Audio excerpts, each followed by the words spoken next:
Muy buenos días, hermanos. ¿Cómo están? ¿Todo bien? ¿Con ánimo? Qué bueno. Queridos hermanos, les voy a pedir que nos pongamos de pie y vamos a empezar a alabar a nuestro Señor con el himno número 140. Cristo, fiel, te quiero ser.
Pueden tomar asiento. Esto es lo que todo un cristiano desea hacer: seguir al Señor, hacer su voluntad, servirle en humildad. Paz y gozo tendremos sin vacilar. Bueno, voy a dejar a nuestro pastor con los saludos del día de hoy. Muchísimas gracias, hermano Juan Carlos. Realmente me quitaste las palabras de la boca. Iba también a hacer mención del himno. En tus pasos quiero seguir, cerca de ti, cerca de ti. Y si encuentro pruebas aquí, las cuales vamos a encontrar, dame confianza en ti. Les saludo con mucho cariño, deseando, anhelando y pidiendo al Señor ricas bendiciones para sus vidas y anhelando que la semana haya sido agradable y que hayan disfrutado la lluvia anoche. Son bendiciones que el Señor tiene escondiditas ahí. Dijo: este sábado a la noche les voy a regalar agua para que se acuerden de mí. Para que se acuerden que yo también me acuerdo de ustedes. El Señor siempre está acordándose de nosotros, hermano. Tu corazón está latiendo, estás respirando. Mira, nos hemos podido reunir. Todo eso significa que el Señor se está preocupando de nosotros permanentemente. No quiero enfatizar mucho las actividades habituales porque ya las conocemos realmente. No tengo nada nuevo que decir en ese sentido. Solamente enfatizar la reunión del día jueves, que es una reunión muy amada, muy rica, muy especial y de mucha bendición para todos los que participamos de ella. Y nuestros jóvenes el sábado 19 de noviembre se reúnen nuevamente para alabar al Señor como lo hacen ellos. Que el Señor bendiga este culto. Y quiero invitarles ahora a tener un momento de oración, hermanos queridos. Tanta falta que nos hace la oración. Cada día debiéramos orar más y parece que cada día se hace más difícil orar. Y no lo digo por intuición, sino porque mucha gente lo dice. Qué difícil se me hace orar. Entonces, es que, hermanos, estamos viviendo en tiempos de opresión espiritual muy fuerte. Y esa solo se vence con oración. Así que les voy a invitar a ponernos en pie un ratito.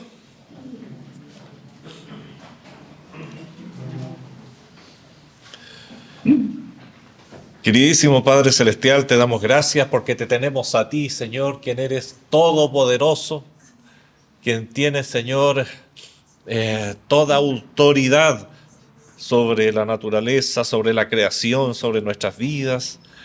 Oramos a ti, Señor, porque tú sabes lo que es bueno para nosotros y por eso lo pedimos todo en tu voluntad, porque ni siquiera sabemos pedir correctamente, Señor. La carnalidad está siempre presente en nuestros pensamientos, en nuestras actitudes, Señor. Por eso rogamos que aún lo que vamos a orar lo pongas en nuestro corazón, Señor, para llegar a ti conforme a tu preciosa voluntad. Querido Señor, queremos rogar por todas las familias que están esperando la llegada de un niño. Pensamos en Lina, en Daniela, en Camila, y pedimos especialmente por Lina, quien sabemos que está en estos momentos afectada por el coronavirus y ha sido fuerte para ella. Te rogamos, Padre, que la bendigas y que esto sea solo una experiencia más y que no haya nada ni una consecuencia para ese bebé que viene. Padre Celestial, te pedimos no solamente por los que esperan bebés, sino por todos los que tienen sobrinos, hijos. Padre Celestial, qué responsabilidad tenemos para con la nueva generación. Señor, los tiempos están difíciles. Hay una opresión sobre la enseñanza, sobre la sociedad ejerce una tremenda presión sobre ellos para que opinen diferente a lo que dicen las Escrituras. Ayuda a los padres, ayuda a los abuelos, ayuda, Padre Celestial, a los hermanos, ayuda a cada uno a ser apoyo, Señor, para esa nueva generación, para los niños.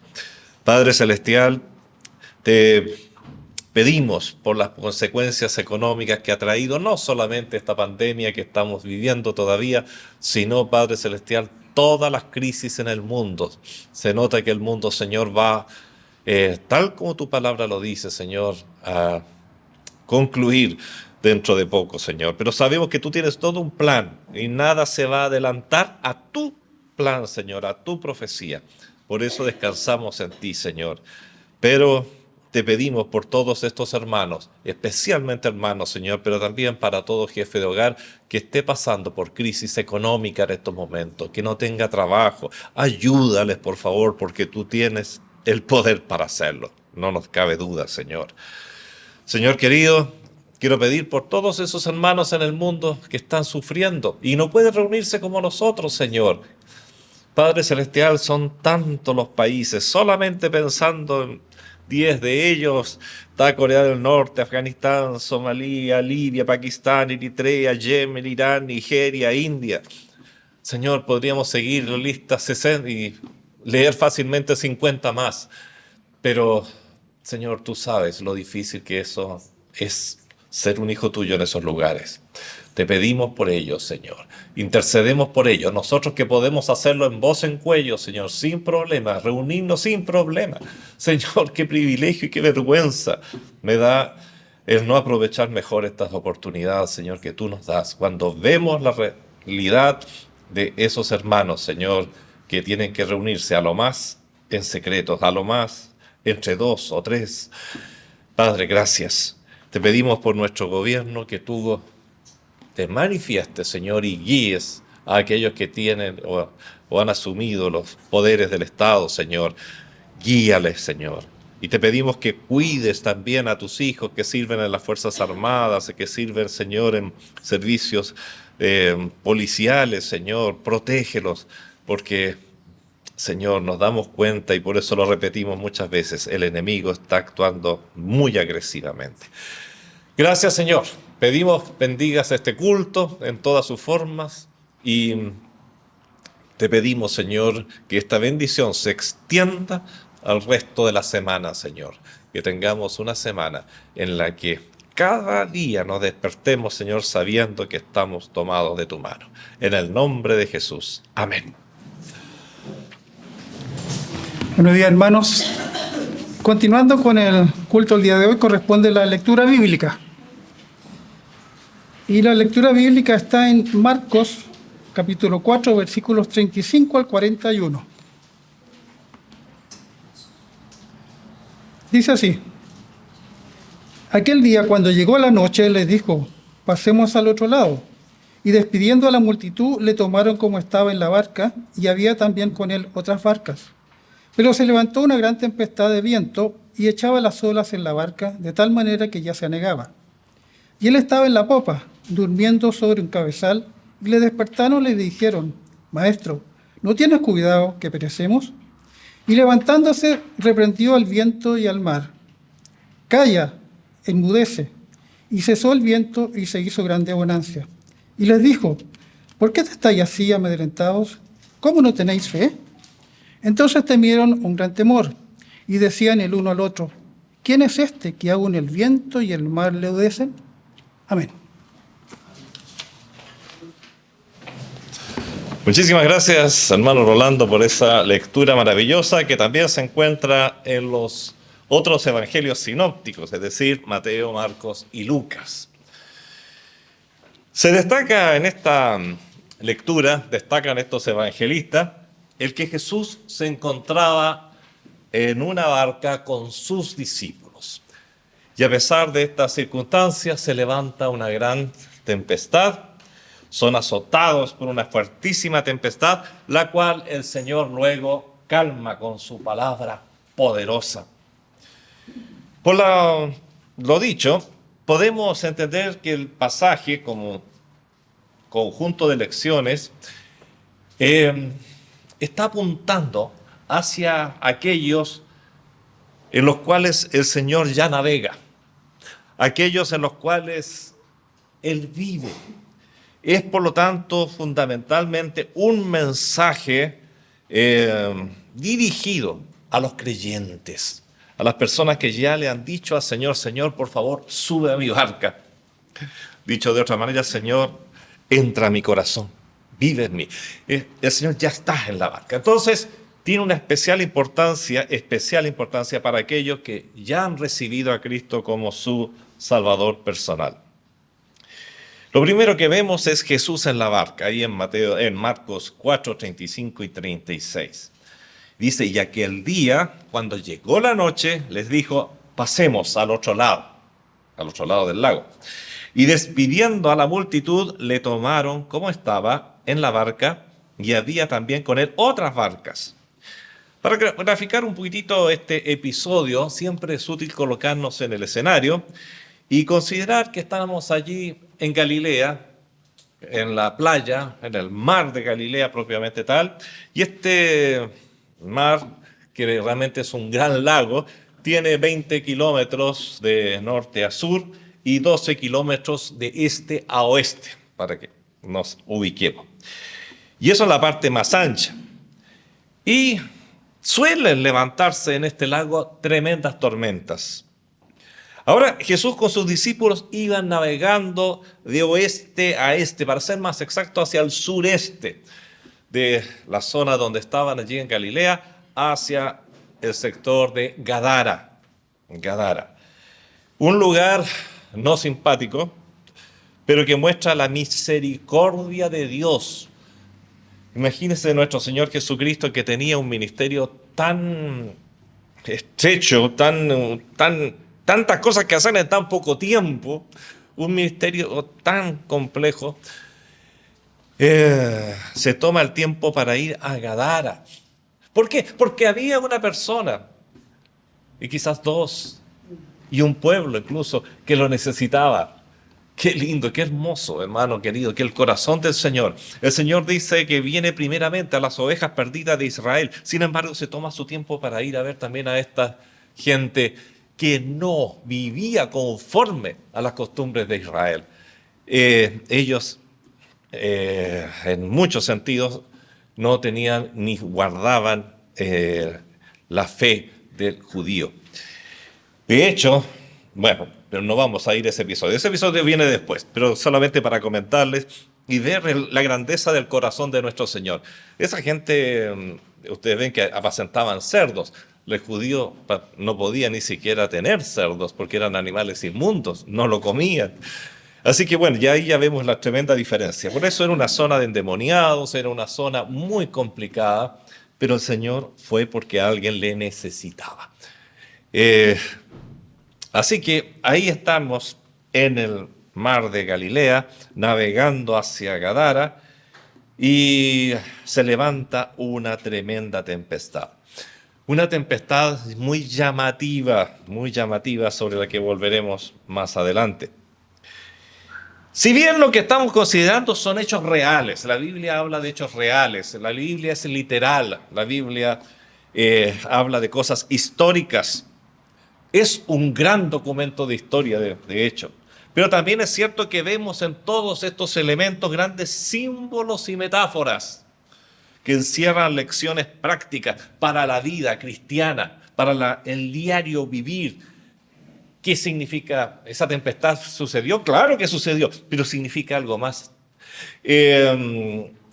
¿Estaban los discípulos asustados? Sí, los estaban, pero significa algo más. Bueno, cada cosa significa algo más.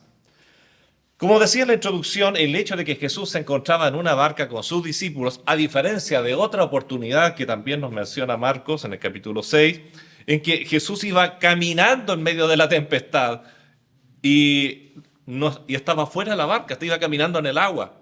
Y cuando el Señor entra en la barca se calma todo. Bueno, ese es un episodio más aplicable para una persona que no tiene a Cristo en su vida. Cuando Cristo entra, vemos que todo se calma. Ahora es diferente. Cristo está en la barca e igual aparece la tempestad. Entonces uno diría, parece que hay una contradicción. No, no hay contradicción, amados hermanos. El Señor nunca nos ha dicho que nos va a sacar de las tempestades. Nos va a ayudar a sobrellevarlas. Esa es la gran diferencia. ¿Está Jesús en tu barca? Estas lecciones, este episodio nos ayuda a pensar, ahora que Jesús ya está en mi barca, ¿ahora qué? ¿Ahora qué? ¿Todo será camino de flores? ¿Todo será color rosa, como suele decirse? No, ahora lo que nos toca es vivir la vida, pero con Cristo en nuestro corazón. Ser cristiano no es pertenecer a un grupo religioso. No es tener una actividad los domingos, no es adherir a un listado de principios solamente. Es mucho más que eso, mucho más que eso. Ser cristiano, y eso es lo que de alguna manera nos trata de enseñar esta lección, es vivir todos los momentos de la vida en Cristo y con Cristo. Es una forma de existir, es una forma de vivir, de pensar, de reaccionar. Y aunque parezca exageración, pero es una forma de comer, porque el cristiano se cuida incluso. Es una forma incluso de escuchar música, de divertirse. Es una forma de conducir en la calle. Un cristiano no conducirá como el resto de la gente. Ser cristiano es una forma de relacionarse con otros. Ser cristiano es una forma de vestir incluso.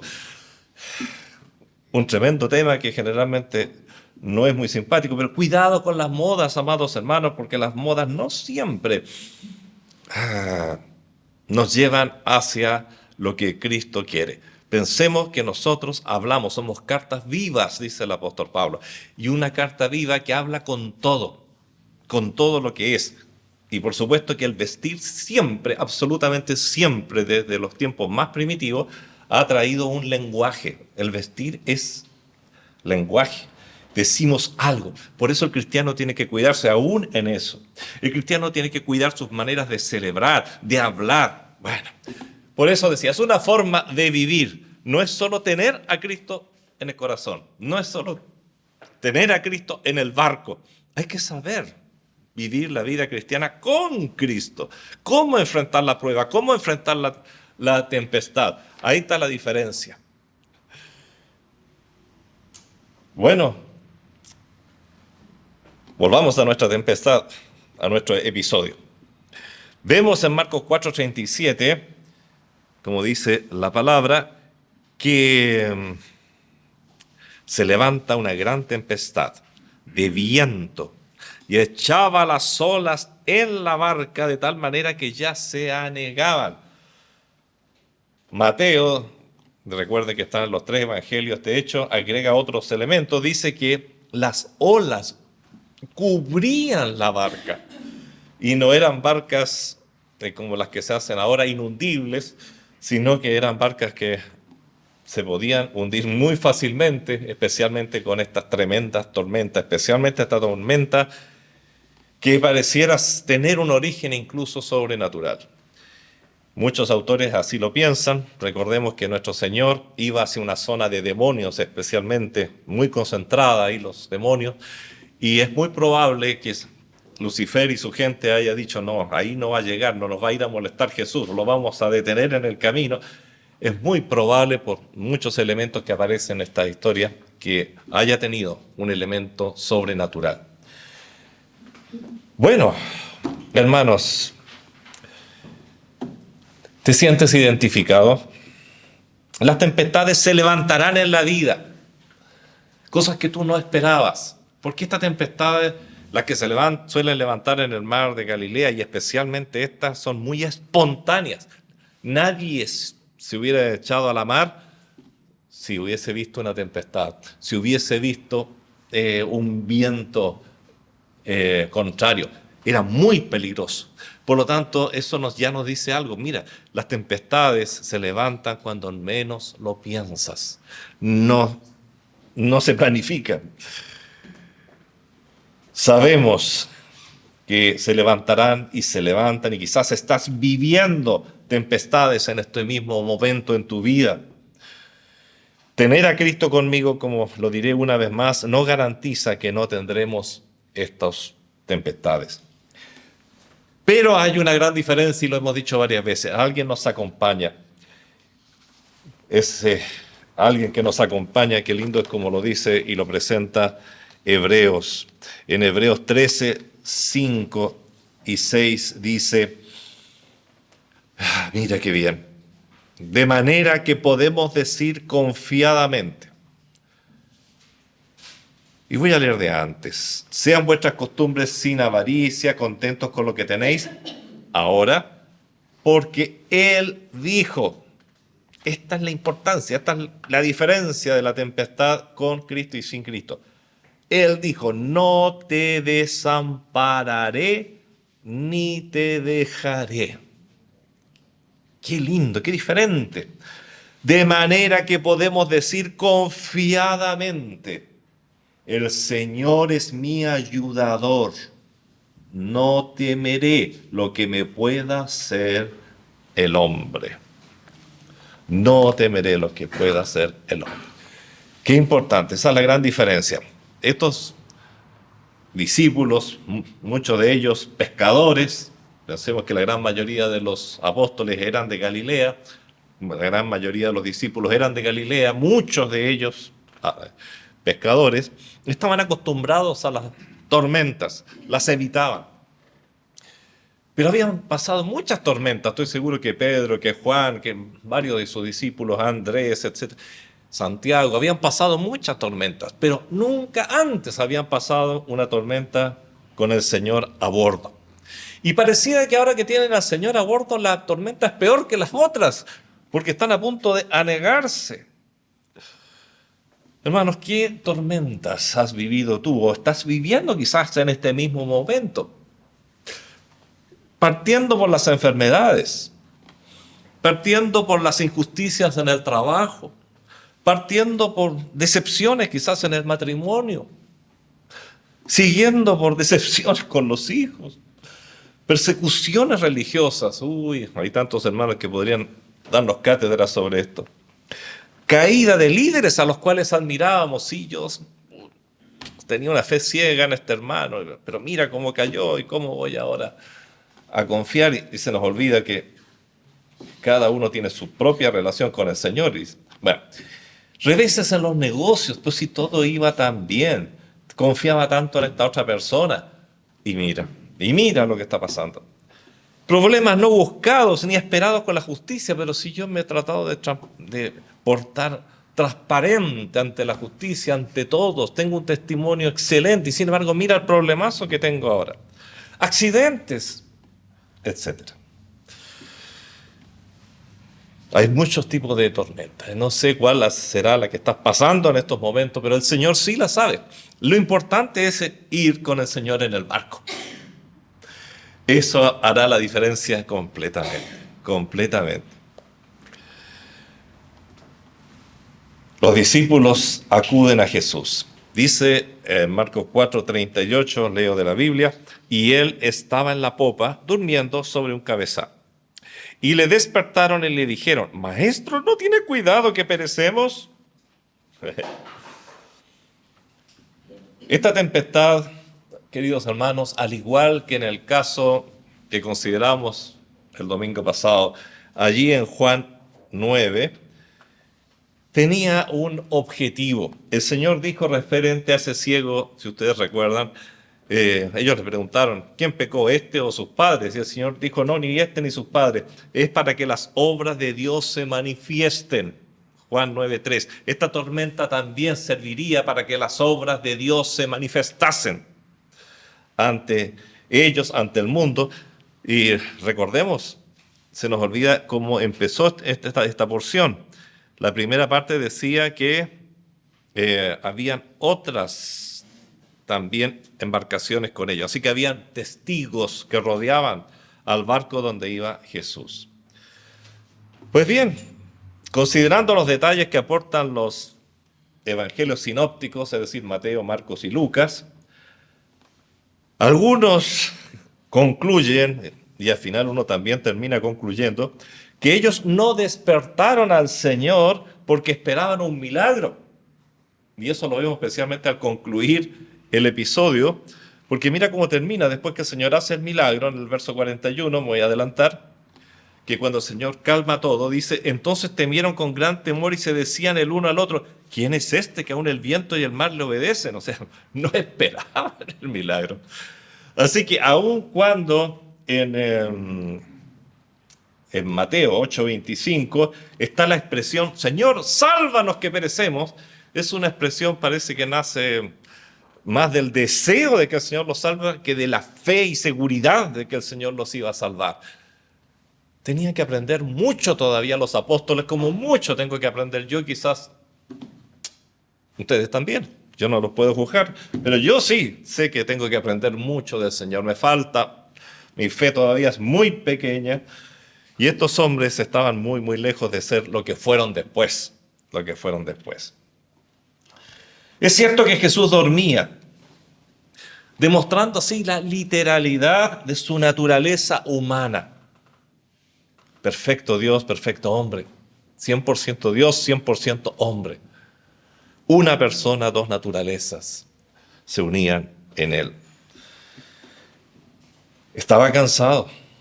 Y podríamos añadir muy cansado. El itinerario de nuestro Señor era, pero agotador. Ninguno de nosotros lo habría podido aguantar. Pero más allá de nuestra comprensión, más allá, como hemos dicho otras veces, muchas veces tenemos que tomar lo que podemos entender, lo que la Biblia nos transmite, y cuidar de no especular con lo que no entendemos. Por eso, más allá de nuestra comprensión, Él no dejaba de estar alerta. Estaba durmiendo, pero no dejaba de estar alerta. Pues sabemos, y Él también sabía muy bien, que no moriría ahogado. Al Señor le esperaba un juicio injusto y le esperaba la cruz. Y tenía que morir en la cruz para la redención de nuestros pecados, para definitivamente dejar a Satanás condenado y para eliminar el pecado. Queridos hermanos, esa cruz era muy importante. Y ahí viene la idea nuevamente de que posiblemente esta tempestad se levantó para que Jesús no llegara a la cruz. Es muy probable que Satanás haya querido ahogar al Señor allí, sabiendo que eso era un ridículo. Pero Satanás estaba ya desesperado, se acercaba el momento en que él iba definitivamente a quedar condenado. Lo intentó desde el nacimiento de Jesús. ¿Se acuerda con Herodes, cuando Herodes manda a matar a todos los niños de cierta edad hacia arriba en Belén, con tal de que entre esos niños también estuviera Jesús? El intento de Satanás por matar a Jesús antes que llegara a la cruz fue una y otra vez, lo vemos en las Escrituras. Y esto puede ser perfectamente una intención más de hacerlo. Pero el Señor dormía, sabía que eso no iba a suceder. Podemos deducir que Jesús no había querido intervenir hasta este momento tampoco, pues estaba probando la fe de ellos. Y además quería darles una importante lección que podríamos llamar de identidad. Ellos todavía no terminaban de darse cuenta de quién era realmente Jesús, como nosotros mismos muchas veces no nos damos cuenta de quién es realmente aquel que mora en mi corazón. Es Jesús, sí, es mi religión. Oye, esto es mucho más que religión, es mucho más que simplemente un morar. El que mora en tu corazón es el creador de los cielos y la tierra. Es el que en este mismo instante está haciendo que tu corazón lata. Bueno, ellos todavía no habían llegado a entender con tanta claridad este punto. Siempre me gusta aquí recordar las aguas de Mara en Éxodo 15, 22, 25. ¿Se acuerdan cuando Israel sale de Egipto y es llevado por Dios a través de Moisés por el desierto y llegan a unas aguas? Y esas aguas eran amargas, las aguas de Mara. Pero no solamente amargas, sino que envenenadas realmente. Si tú las tomabas te morías. Entonces había una situación muy compleja, como compleja es esta situación.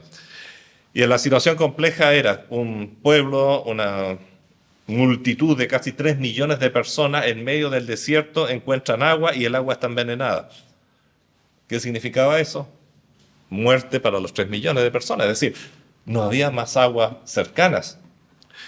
Entonces el Señor, cuando todo parecía perdido, realiza un milagro y le dice a Moisés que lance un tronco, un madero al agua y el agua se endulza, es decir, pierde su calidad de venenosa y puede ser bebida por todo. Pero a lo que quiero ir es a lo siguiente, es cómo termina ese episodio de las aguas de Mara y en Éxodo. En el versículo 25 al final dice, y allí los probó. Esa es la parte a la que quería llegar. Y allí los probó en las aguas de Mar. Ahora nuevamente el Señor está probando. Y a veces con nosotros sucede lo mismo, nos prueba. Tenemos que pasar por pruebas. Y si esas pruebas, al igual que en el colegio, tú no pasas una etapa, simplemente no llegas a la otra. Tenemos que probar, ser probados y aprobar la prueba. Aquí el Señor está en una situación parecida. Si Él no actúa, si no hay intervención divina, se anegan.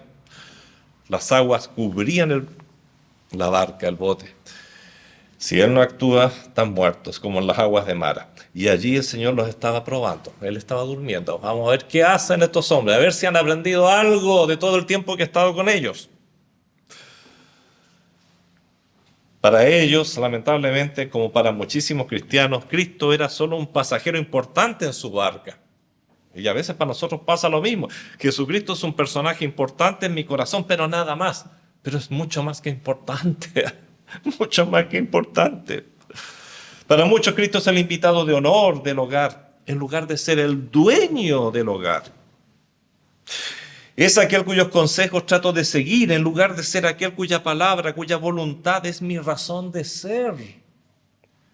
Cristo debe ser más que un buen consejero, debe ser mi consejero permanente, una voz constante que me guía y a quien consulto en forma constante y permanente.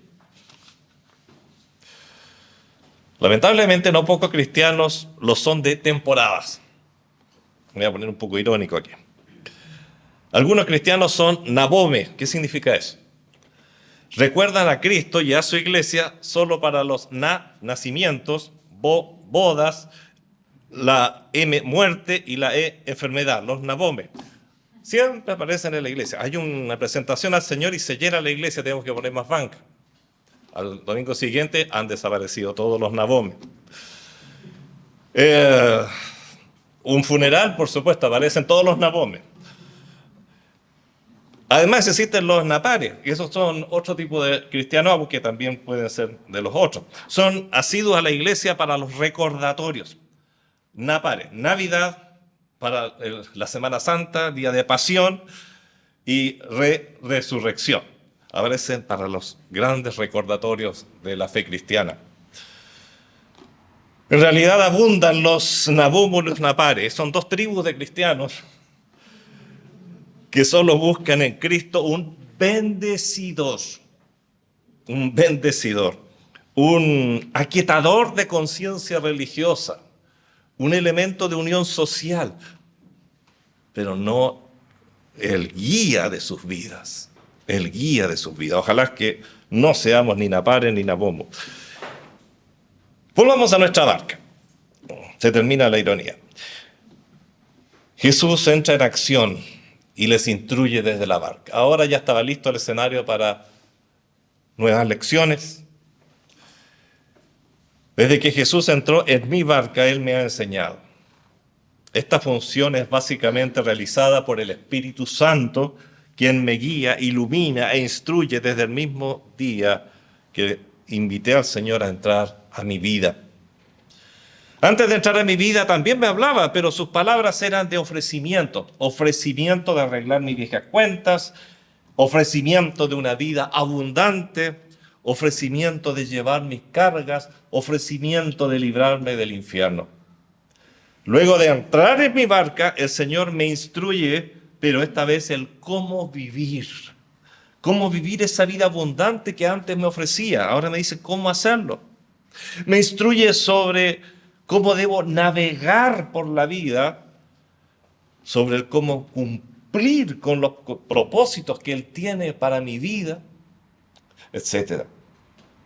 En esta oportunidad Jesús entrega al menos 2 lecciones a sus discípulos. Y digo al menos porque siempre hay más lecciones.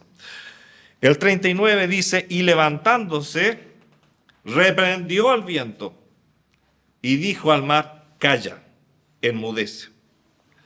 Y cesó el viento y se hizo grande bonanza. Ahí están los elementos sobrenaturales que decíamos. Hay una reprensión, y es interesante, como que da a entender que hay alguien que está detrás de lo que está sucediendo ahí.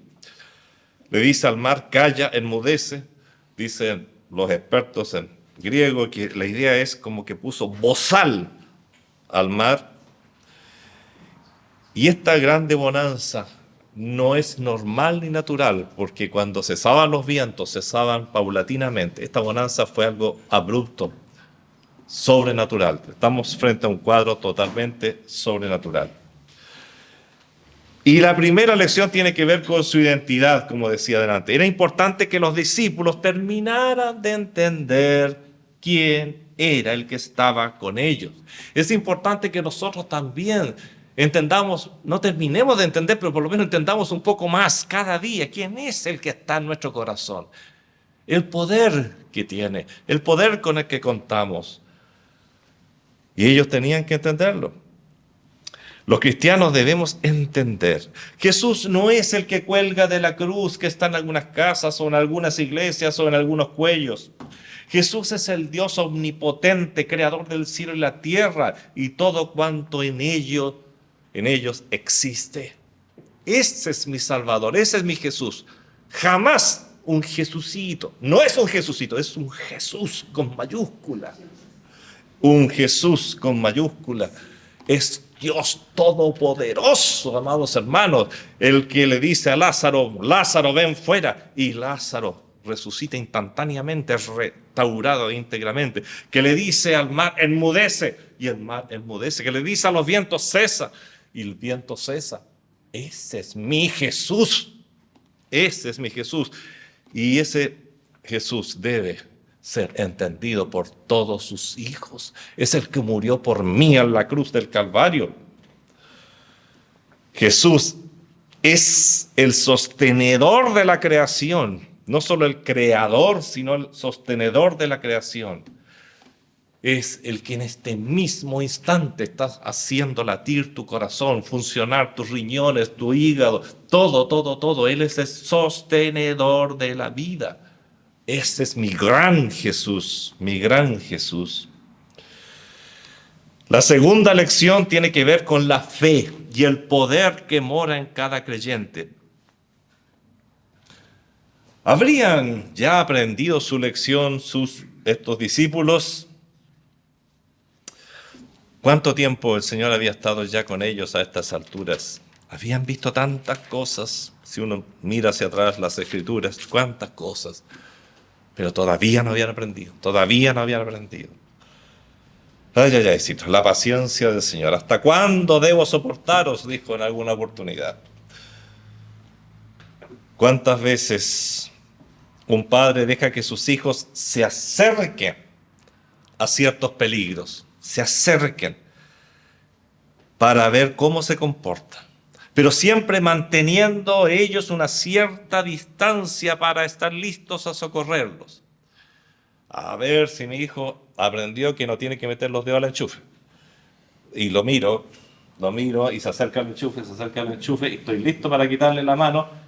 Y cuando veo que el niño aprendió, creo que ella sí, siguió derecho.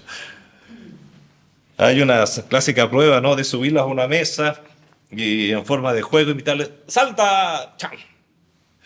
Y ahí están nuestros brazos listos para apoyarlo. Enseñarle entre otras cosas, a confiar, pero también a desconfiar.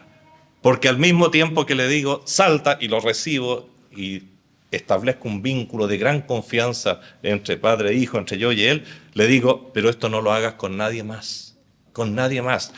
Cuídate, porque no toda persona es digna de confianza.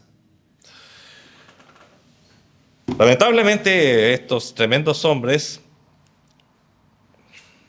pasaron la prueba, pero no la aprobaron.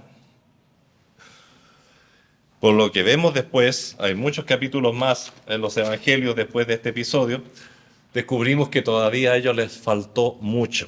Fue una de las pruebas en el camino, como muchas veces nuestras pruebas son una en el camino. No es que el Señor nos ponga una prueba, la prueba.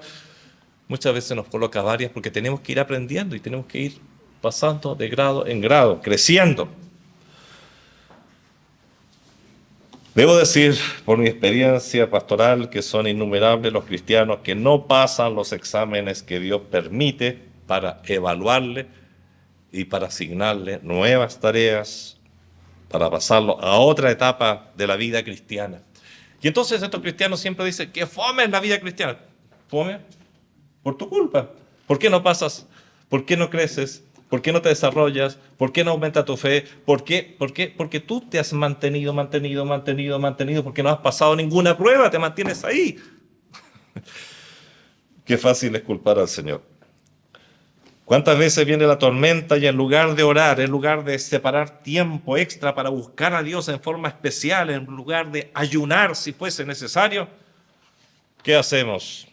Buscamos primeramente la solución humana, la solución física, la solución netamente carnal. La razón de muchos matrimonios cristianos empobrecidos en sus relaciones es considerar que los recursos de Dios, que Dios nos ha dado, son de cuarta opción, ni siquiera digo de segunda opción, cuarta opción. Para innumerables padres cristianos que al tener problemas con los hijos, que se ponen agresivos, se ponen indolentes, comienzan a consumir drogas, hay tantos problemas, tantas tormentas que pueden aparecer con los hijos. Bueno, ¿qué hacen ellos? Toman como primera opción consultar con otra persona, consultar con un especialista. No está de más consultar, pero es la primera opción para ellos. O sea, a eso voy a la primera opción. Para muchos cristianos que experimentan problemas en sus negocios o finanzas, la primera y segunda opción es tratar de salir del problema con los propios recursos o los consejos de terceros. La regla general para estos cristianos es, primera opción, lucharé para solucionarlo. Segunda opción, buscaré ayuda para solucionarlo. Tercera opción, moveré todos los recursos para solucionarlo. Cuarta opción, es decir, cuando no me queden recursos, Señor, ayúdame, por favor. Es al revés.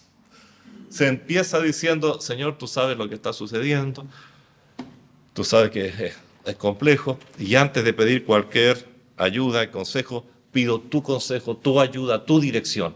Si debo hablar con otra persona, guíame hacia esa persona adecuada. Si necesito un buen consejero, guíame hacia el buen consejero. Pero parto por ahí. Por favor, esa es la forma cristiana de solucionar las cosas. Después voy a las personas. El 40, y les dijo, ¿por qué estáis así amedrentados? Aterrorizados, podríamos decir. ¿Cómo no tenéis fe? Viene la retada. El Señor también podría decir, ¿por qué está fracasando tu matrimonio? ¿Por qué tienes problemas en tus negocios? ¿Me has pedido acaso ayuda? Fui el último recurso. ¿Por qué estás sumido en angustia?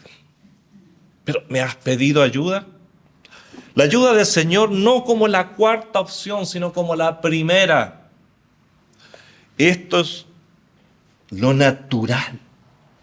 Debiera ser lo natural para el cristiano.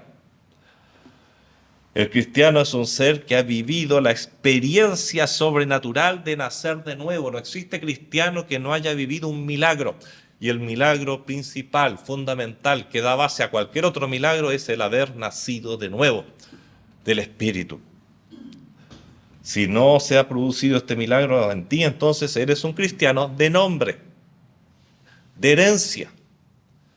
Solo un encuentro personal con Cristo produce este milagro. Señor, reconozco que no estás en mi corazón, que nunca te he invitado a entrar a mi barca, a mi corazón. Te ruego, Padre, que hoy entres a mi vida, tomes posesión de mi corazón, de mi mente, de todo lo que soy, y me guíes el resto de mi existencia. Ahí parte la conversación con el Señor. Ahí parte. Luego el Señor te dirá lo que debes hacer. Bueno, hay desconcierto ahora entre los discípulos, ¿no es cierto? El último versículo que nos habíamos adelantado incluso a leerlo. Entonces temieron con gran temor y se decían el uno al otro, ¿quién es este que aún el viento y el mar le obedecen? ¿Te das cuenta que necesitaban todavía la lección? Todavía no habían aprendido quién era Jesús. Sabían que era el Mesías, pero decir que es Dios, no se atrevían a tanto. El Hijo único de Dios estaba allí. Al finalizar esta porción, quiero invitarles a hacerse dos preguntas elementales. Todo ser humano tiene que hacérsela en algún momento de la vida. La primera es muy básica. ¿Está Jesús en mi barca? ¿Navega conmigo cualquiera sea la condición del tiempo? Si no es así, solucionable. Invítalo a entrar a tu barca. ¿Por qué sí? Tú me dices que sí, tu respuesta es sí, fantástico. Es decir, que has invitado a Jesús a entrar a tu vida, a entrar a tu corazón. He aquí yo estoy a la puerta y llamo. Si alguno oyere y abriere, entraré a él y cenaré con él y él conmigo. Es el ofrecimiento de Jesús. Y la segunda pregunta es para los que han contestado sí a la primera. Jesús está en mi corazón, vive en mi vida. Yo me arrepentí de mis pecados, le pedí perdón y le reconocí como un Salvador, como mi Salvador. Ahora, la segunda pregunta es, ¿en qué lugar de la barca se encuentra? Esto es como preguntar, ¿qué lugar ocupa Jesús en tu vida? Esa es la idea. Quizás para muchos, y estoy seguro que así es un huésped de honor. Quizás alguien muy respetado en tu vida. Sí, Jesús está ahí, cuidado, muy... Para muchos es un huésped útil, sí, el que cuida a mis niñitos cuando van al trabajo, al colegio, etc. Para otros es un huésped molesto, incluso sí, me siento incómodo ahora cuando voy a esas fiestas porque siento que no juega con la presencia del Señor en mi vida. Creo que la única respuesta correcta es: el Señor es el dueño y capitán de la barca. Jesús es el Rey en mi corazón. Jesús es el que me dice hacia dónde llevar la barca y además la lleva. Yo solamente sigo sus instrucciones. El Señor está con nosotros. ¿Qué vamos a hacer con tan maravillosa presencia? Voy a releer Hebreos 13, la última parte, 5 y 6. Porque Él dijo, no te desampararé ni te dejaré. ¿Y por qué me siento desamparado? Es porque tú has desamparado al Señor, no porque Él te haya desamparado a ti. Porque tu fe ha fallado. Es la gran retada que el Señor le da a los discípulos. ¿Qué pasó con vuestra fe? No te desampararé ni te dejaré, de tal manera que podemos decir confiadamente. ¿Puedes decirlo tú? El Señor es mi ayudador. No temeré lo que me pueda hacer el hombre. Y son tan decidoras las palabras de nuestro Señor en Mateo 28:20, cuando le dice a sus discípulos, poco antes de ascender, yo estoy con vosotros todos los días hasta el fin del mundo. Sí, el Señor está con nosotros. Aprovechemos esa presencia maravillosa, porque dice, y cenaré con Él y Él conmigo. Él quiere cenar contigo, Él quiere estar en íntima comunión contigo. Por favor, cédele no solo el puesto de honor, sino el puesto del que controla todo, el capitán del barco. Padre Celestial, te damos gracias por esta maravillosa experiencia, Señor. Te damos gracias porque sabemos que tú quieres estar y estás en el corazón de todos aquellos que te han recibido a tu Hijo como su Salvador. Padre Celestial, queremos decirte que necesitamos, sin embargo, que nos ayudes a entender y administrar mejor, Señor, este gran acontecimiento, Señor. Ayúdanos a dejar, a soltar, Señor, el control de nuestra vida y dejarlo todo en manos de nuestro Señor, nuestro Salvador. Padre Celestial, queremos decirte que aquí está nuestra vida, Señor. Si no has ocupado el lugar principal en ella, te pedimos perdón y te pido perdón personalmente. Te ruego, Señor, que tomes el control total de mi vida. Y eso significa todos mis planes. Eso significa todo mi futuro. Eso significa todo lo que soy y todo lo que seré. En el nombre de Jesús. Amén.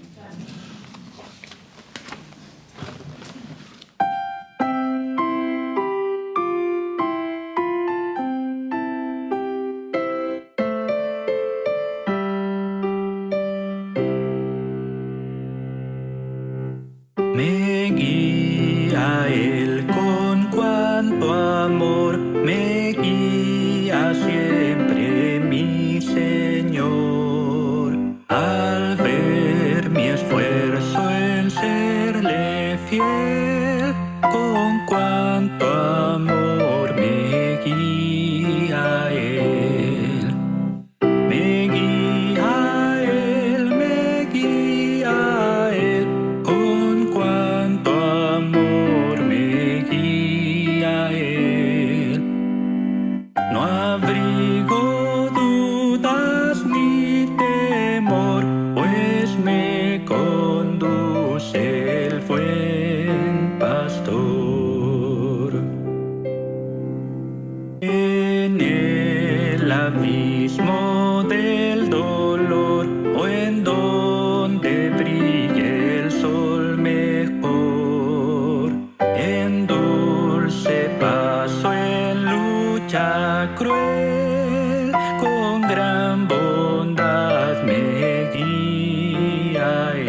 sin nunca vacilar, pues solo a quien te sigue fiel se oyó decir: me guía él, me guía él, me guía él, con cuánto amor me guía él.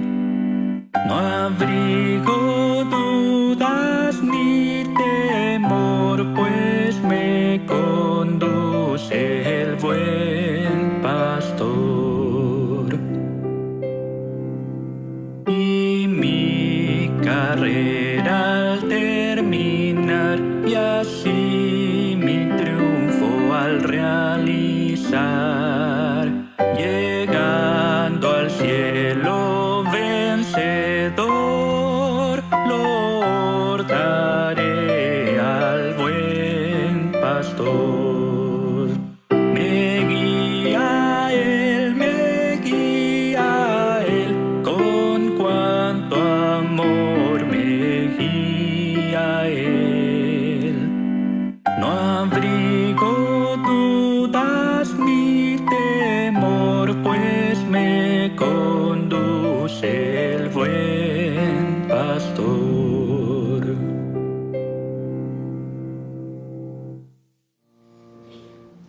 Querido Señor, Padre Celestial, Dios Todopoderoso, Señor, tú que estás en nuestra barca, Señor, queremos dejarte puesto principal, Señor. Que seas tú el capitán, Señor. No tomemos el timón nosotros porque fallaremos, Señor. Si te dejamos a ti, pasaremos la tempestad, Señor, y llegará la calma. Padre Celestial, también te pido por aquellos en que todavía no entras a su barca, Señor, porque ellos no piden que entres a la barca, Señor. Padre Celestial, te rogamos por ellos, te hemos rogado mucho tiempo por ellos, Señor. Ayúdanos a seguir orando y rogando por ellos, Señor, a llegar con la palabra adecuada, Señor, a cumplir con nuestra tarea, Señor, que es predicar. Padre Celestial, te ruego que nos acompañes con calma a nuestros hogares y que podamos tener una bonita tarde. Gracias te damos en el nombre de Cristo Jesús. Amén. Amén.